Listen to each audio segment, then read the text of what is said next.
Damos inicio a un programa más de rubro y texto del Tribunal Electoral del Poder Judicial de la Federación.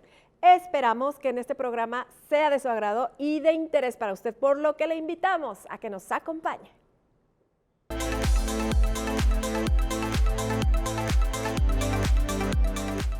Pensando en usted, hemos hecho este programa Rubro y Texto en el que de manera clara y sencilla explicaremos los contenidos de jurisprudencia y tesis que emite la actual integración del Pleno de la Sala Superior del Tribunal Electoral del Poder Judicial de la Federación y que además son de gran relevancia para la ciudadanía y el país.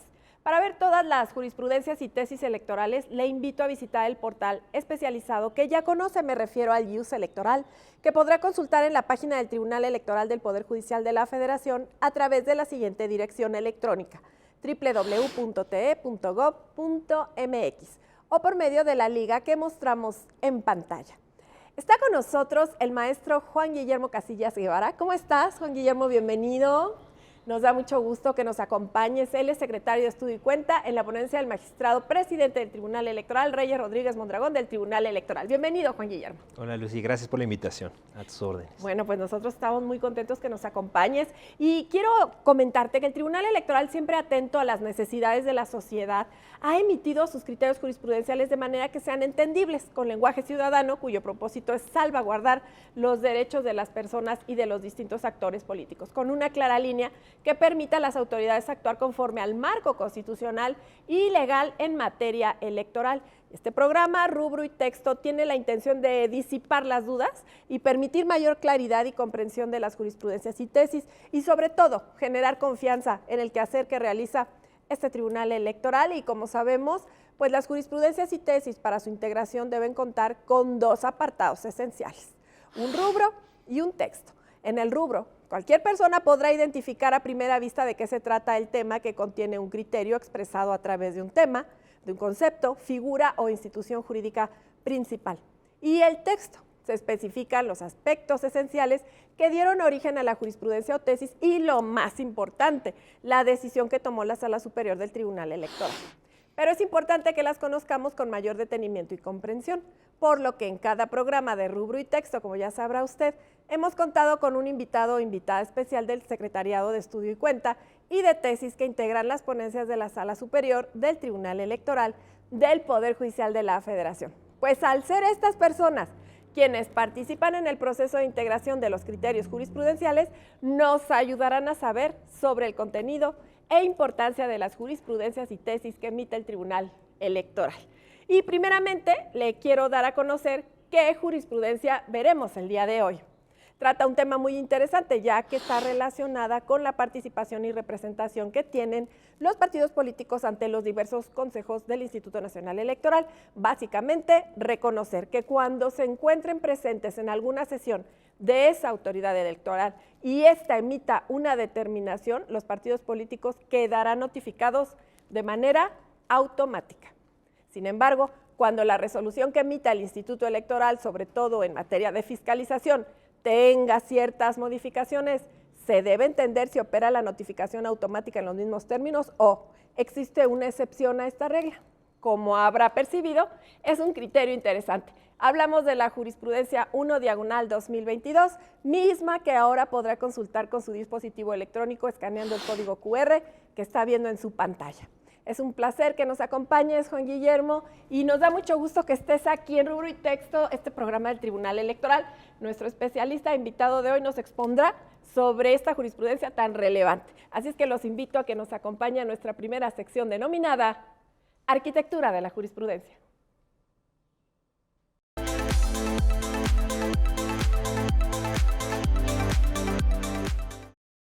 Juan Guillermo, ¿nos ayudas a explicar, por favor, esta jurisprudencia?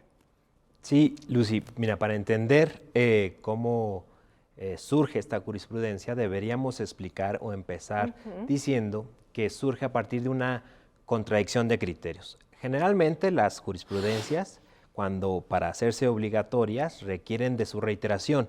¿Esto qué significa?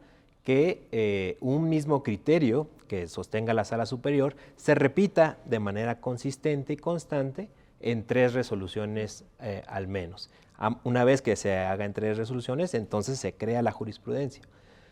Pero hay otro mecanismo que es el que dio lugar A esta esta. jurisprudencia en particular, que es la contradicción de criterios, y sucede cuando dos órganos jurisdiccionales dentro del propio Tribunal Electoral, me refiero a las salas regionales, entre ellas, o la sala superior, sostengan criterios contradictorios o encontrados o que puedan dar lugar a inconsistencias, se puede hacer una denuncia de contradicción de criterios. Entonces, en este caso, estaremos analizando una contradicción de criterios precisamente en lo que comentabas, que es sobre cuándo debe estimarse que está notificada una resolución del Consejo General del Instituto Nacional Electoral o cualquiera de sus consejos, a efecto de tener por computado el plazo para presentar los medios de impugnación. Bueno, pues muy interesante todo lo que nos explicas, Juan Guillermo, te agradecemos por ello, pero como habíamos hablado al principio del programa, sabiendo el contenido del rubro, podríamos advertir de qué se trata el tema del criterio que estamos platicando, lo que nos da la posibilidad de poder comprender la siguiente parte de la jurisprudencia, es decir, el texto. Pero como ya conoce nuestra audiencia, este apartado está compuesto por 3 elementos y vamos directo a ellos. Los hechos donde se relata el origen del problema jurídico, el criterio jurídico, que es la solución que determinó la Sala Superior del Tribunal Electoral, y la justificación donde se precisan las consideraciones esenciales y normativas que dieron sustento para la toma de la decisión por parte de la Sala Superior del Tribunal Electoral. ¿No es así, Juan Guillermo? Bueno, pues ¿nos podrías explicar, por favor, un poco de todo esto que estoy comentando? Claro. Bueno, pues como los hechos, en primer lugar tenemos que todas las salas del Tribunal Electoral, que como saben hay 5 salas regionales y una sala superior y una sala especializada que que solamente se enfoca en sanciones administrativas a partir del procedimiento sancionador, pero todas las salas regionales en este caso sostuvieron un criterio, es decir, todas participan en la contradicción de este criterio. Por su parte, 3 salas, me refiero a la Sala Superior, la Sala Ciudad de México y la Sala Jalapa, sostuvieron que si la resolución del Consejo General del INE había sufrido modificaciones, aunque fueran parciales, el plazo para impugnar esa resolución del Consejo General empieza hasta que se te notifica personalmente. Mientras, por la otra parte, otras salas, me refiero a la Sala Guadalajara, la Sala Monterrey y la Sala Toluca, sostuvieron que aunque hubieran habido modificaciones parciales, aquellas partes de la resolución impugnada que no fueron modificadas en el Consejo General, esto es que los partidos políticos ya conocían desde que estaban ahí en el Consejo General, ya podían conocer de la resolución y por lo tanto quedaban notificadas automáticamente. Entonces, los hechos de esta contradicción de criterios o de esta jurisprudencia se basan en eso, que mientras unas salas resolvieron que se requería una notificación personal para empezar a computar el plazo de notificación, las otras salas resolvieron que quedaba automáticamente notificado. Esto es lo que da lugar a la contradicción de criterios y es lo que debe resolver cuando la Sala Superior, al momento de resolver este juicio, tiene que decidir cuál de los 2 criterios es el que debe prevalecer con el carácter de obligatorio. O sea, estamos ante los hechos. Estos son los hechos. Es distinto. Pareciera que en este tipo de contradicciones no hay unos hechos claros, ¿no? Porque no surge de un juicio que alguien promueve de inmediato, sino que es lo que te digo, lo que informa esta contradicción es que alguien denuncia una contradicción. En este caso fue la Sala Regional Ciudad de México, denunció, existe Sala Superior, una diversidad de criterios que convendría que tú resolvieras. A partir de eso es como se genera este caso. Pero los hechos, digamos, que están detrás de todo esto es resolución de fiscalización por parte del Consejo General del Instituto Nacional Electoral, en la que se determinó sancionar un partido, y a partir de esa resolución, ¿cuándo se debe de notificar? Si cuando están presentes y se aprueba en el Consejo General o cuando se notifica personalmente. Esos, digamos, que son los hechos sobre los que se basa este criterio. Y ahora nos vamos al criterio. Claro, pues muy como te lo decía, mientras unas salas decían que opera la notificación automática por el solo hecho de que estén ahí los representantes de los partidos políticos, habrá que hacer aquí un paréntesis rápidos para poder ejemplificar esto. Recordemos que todos los recursos de los partidos políticos son fiscalizados en el INE. Esto significa que cada peso que los partidos reciban y gasten deben ser perfectamente transparentados y perfectamente fiscalizados por el Instituto Nacional Electoral. De manera que si hay algún peso o alguna transacción sospechosa o bien que no cumple con las reglas establecidas al respecto, tanto los reglamentos o la ley, el Instituto Nacional Electoral hace un dictamen de todas las erogaciones del partido y les impone sanciones en caso de que hayan incumplido la ley. Lo que sucedió en este caso, para entender más o menos ese contexto, es que en efecto un partido había presentado su contabilidad o sus ingresos y gastos respecto a las elecciones de diputaciones federales y el INE había encontrado en el dictamen consolidado, se llama así, de ingresos y gastos, pues algunas irregularidades por las que impuso sanciones. El punto aquí es, digamos, lo que decide o lo que traba la contradicción de criterios es cuándo ese partido puede impugnar esas resoluciones. Porque resulta que el INE, para fiscalizar una cantidad tan grande de recursos, son 300 diputaciones por el principio de mayoría relativa y 200 por el principio de representación proporcional, todos los recursos que se utilicen por un partido para financiar esas campañas tienen que ser fiscalizados. Entonces, son resoluciones, te imaginarás, de muchas páginas muy grandes, que tienen están organizadas como en parcialidades, ¿no? A veces se refieren, por ejemplo, al diputado del distrito tal por EMR o al diputado que gastó tal barda que no fue colocada correctamente. Esto es, las resoluciones son muy grandes y a veces en el seno del Consejo General de todos los órganos colegiados, pues esas resoluciones no se aprueban conforme el proyecto presentado, sino que ahí en la discusión, al calor de los argumentos que promueven los consejeros, se van modificando esas resoluciones. Entonces, al modificarse, el partido tiene que impugnarlo conforme a sus intereses, pero no sabe cómo hacerlo. Si en el momento en que lo escuchó ahí sentado de manera presencial o hasta que se lo notifica personalmente. Para esto también hay que entender que la notificación automática es una figura jurídica muy sui generis, por decirlo así, o muy particular del derecho electoral. Como sabes, pues el derecho electoral está siempre inmiscuido en una velocidad, en una celeridad muy importante por los plazos, porque todos los medios de impugnación tienen que quedar resueltos cuando se toma protesta del cargo a quien está electo. Entonces, en este caso, el legislador ha preveído o preveyó que en estos casos en los que la celeridad es muy importante, si tú como integrante de un partido político nacional, que dicho sea de paso, todos los partidos políticos nacionales tienen representación dentro del Consejo General del Instituto Nacional Electoral, estás presente cuando se aprueba una resolución que te afecta, te enteras desde ese mismo momento y desde ese mismo momento estás notificado. Pero como en el caso concreto, ¿qué sucede si se modifica ese documento? Que al final te notifican un documento que no era el documento original, el que conocían los integrantes del Consejo. Entonces, ¿qué sucede en estos casos? Pues algunas salas dijeron, espérate hasta que te notifiquen personalmente. No importa que no se hayan modificado todas las conclusiones, pero si las que tú impugnas no se modificaron, no importa. Como no conoces bien el documento, espérate. Y entonces tienes 4 días a partir de que se te notifique personalmente. Y otras salas dijeron, no te vamos a esperar.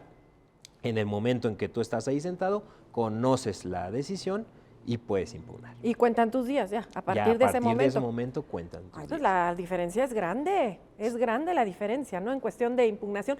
Y ya estaríamos ante la justificación después de oír todo lo que has dicho. Claro. Estaríamos ya ante esa justificación en breves palabras nada más para resumir. Pues el punto de la decisión de la Sala Superior y de fijar este criterio fue que lo que más generaba unas garantías de acceso a la justicia y de defensa adecuada era esperar hasta el momento que notifican personalmente una decisión que te está imponiendo sanción.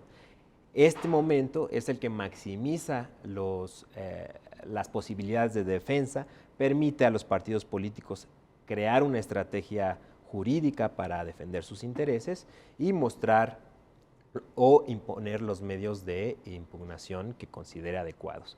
Porque de hacerlo, de tomar la otra solución, estaría sujetando a que el partido o bien promueva dos medios de impugnación en diferentes momentos, o bien no le dejas crear una estrategia integral de defensa. Claro. Por eso la justificación de este criterio, que es que todos una vez que haya modificación de cualquier tipo en las resoluciones sancionatorias en materia de fiscalización, esperar hasta la notificación personal para maximizar los derechos de defensa de las personas. Bueno, pues lo dicho, y Juan Guillermo, tu explicación nos deja un claro ejemplo de que existe una excepción a la notificación automática para los partidos políticos que como representantes ante las consejerías del Instituto Nacional Electoral, cuando conocen de alguna modificación a una resolución en materia de fiscalización, esta debe ser notificada de manera personal para que surta todos los efectos y a partir de ella, si están conformes, se pueda promover el medio de impugnación correspondiente, ¿no? Así es. Bueno, pues Juan Guillermo, y si te parece, y a nuestro público también, vamos a una pequeña pausa y regresando vamos a saber más de este criterio. Iremos a nuestra segunda sección del programa. Así es que de momento, pausa, regresamos, es muy breve.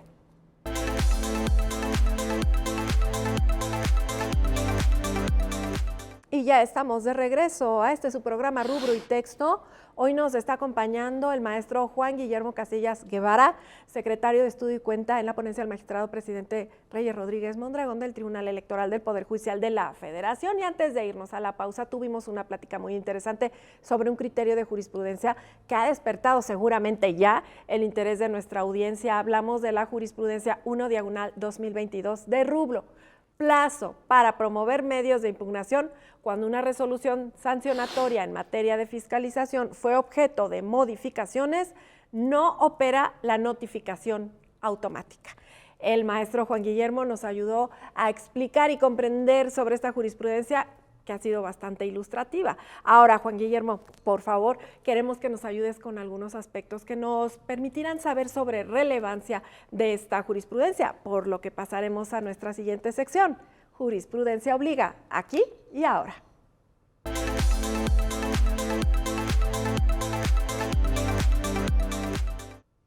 Bien, y como hemos venido platicando para comprender de mejor manera este criterio en particular, nuestro especialista, el maestro Juan Guillermo Casillas Guevara, ahora nos va a explicar, aquí y ahora, algunas cuestiones. Por ejemplo, ¿este criterio es obligatorio y en su caso para quiénes? Nos podrás platicar también la relevancia o mérito y cuáles son los beneficios para la ciudadanía con este criterio y cómo funcionaría en casos futuros. Así es que adelante, por favor, Juan Guillermo. Sí. Gracias, Lucy. Pues este criterio es muy relevante porque muestra una forma natural, por decirlo de alguna forma, que tienen los tribunales cuando diversos órganos que son igual de importantes toman con libertad de jurisdicción, toman criterios diversos. ¿Esto qué significa? La Sala Jalapa, que tiene su sede en esa ciudad, toma decisiones de manera independiente y con libertad de jurisdicción que pueden ser distintas a las que toma la Sala Guadalajara o incluso que en este caso, por ejemplo, toma la Sala Superior. Esto es natural en el sentido de que puede haber circunstancias de los casos o puede haber diversidad de criterios. Pero el trabajo importante en este tipo de ejercicios de formación de jurisprudencia es la unificación de criterios para que todas las personas, los justiciables y las autoridades tengan con certeza y de una vez por todas un criterio que sea uniforme, que se aplique tanto en Jalapa como en Monterrey, como en Guadalajara y también a nivel superior. Esto es la importancia de las contradicciones de criterios, que suelen no ser tan comunes porque generalmente los órganos jurisdiccionales del Tribunal Electoral están muy en sintonía. Pero cuando suceden estos casos, pues es importante unificarlas. En ese sentido, la jurisprudencia que emite el Tribunal Electoral, sobre todo la Sala Superior, a través de estos mecanismos, obliga a todas las autoridades en la materia, incluidas las jurisdiccionales y las administrativas. De manera que también genera certeza para los, sobre todo, que es lo más importante que se trata de buscar, certeza en la aplicación de criterios. Que alguien que es representante de un partido político tenga la certeza de que no le van a desechar su medio de impugnación por extemporáneo si se modificó el documento base en el que se le está imponiendo una sanción. Esa es la importancia, digamos, de este criterio, que serían dos. Una, como ya te dije, la unificación de criterios, y la otra, generar certeza para las personas usuarias del sistema de justicia electoral, para que sepan que lo importante no es tanto las reglas procesales, sino que tengan un acceso efectivo a la justicia. Entonces, me parece que eso es lo que ilustra este caso. Y entonces ya en casos futuros, todas las salas saben lo que tienen que hacer, y eso, digamos que es el objetivo final de cuando la Sala Superior resuelve una contradicción de criterios, ¿no? Claro.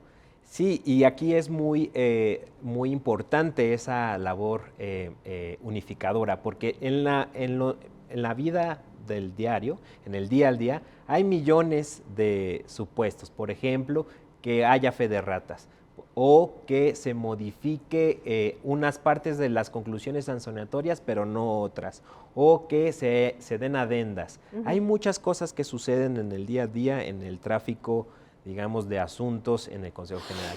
Pero este criterio es importante porque de una vez por todas sienta la discusión, hay certeza, se eliminan las dudas, contingencias, claro, las dudas, y se queda claridad para que en un futuro todas las resoluciones que de alguna manera se hayan modificado, esas podrán impugnarse a 4 días una vez notificadas personalmente. Me gustó eso que dijiste de una vez por todas se aclara la situación.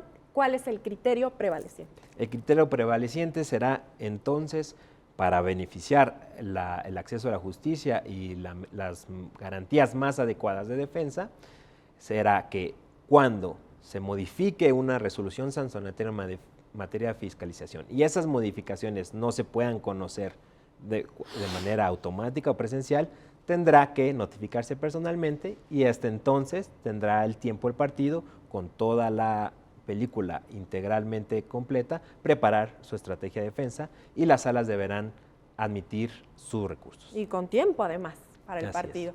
Bueno, pues muchas gracias, estimado Juan Guillermo, por tus excelentes comentarios respecto a este criterio jurisprudencial y la gran importancia que sin lugar a dudas tiene este criterio para los partidos políticos y, claro, para las autoridades fiscalizadoras, ya que protegen y garantizan sus derechos. Estimada audiencia, Juan Guillermo, déjeme decirle que por hoy tendremos que dar por terminada esta sesión, pero continuaremos con más de Rubro y Texto para que sigamos conociendo sobre las jurisprudencias y tesis que emita la Sala Superior del Tribunal Electoral del Poder Judicial de la Federación. No olvide que podrá consultar el criterio que vimos el día de hoy desde su dispositivo electrónico escaneando el código QR que está viendo en su pantalla, así como todos los criterios de jurisprudencia y tesis que emita la Sala Superior del Tribunal Electoral. También los podrá consultar a través del portal oficial YUS Electoral, que podrá visitar en nuestra página de internet www.te.gov.mx o directamente en la dirección electrónica que usted está viendo en pantalla. Maestro Juan Guillermo Casillas Guevara, secretario Estudio y Cuenta de la ponencia, el magistrado presidente del Tribunal Electoral, Reyes Rodríguez Mondragón, muchísimas gracias nuevamente, fue un placer, y a usted también le agradecemos por haber acompañado este programa un día más en Rubro y Texto del Tribunal Electoral del Poder Judicial de la Federación. Agradecemos su amable atención, nos vemos la próxima.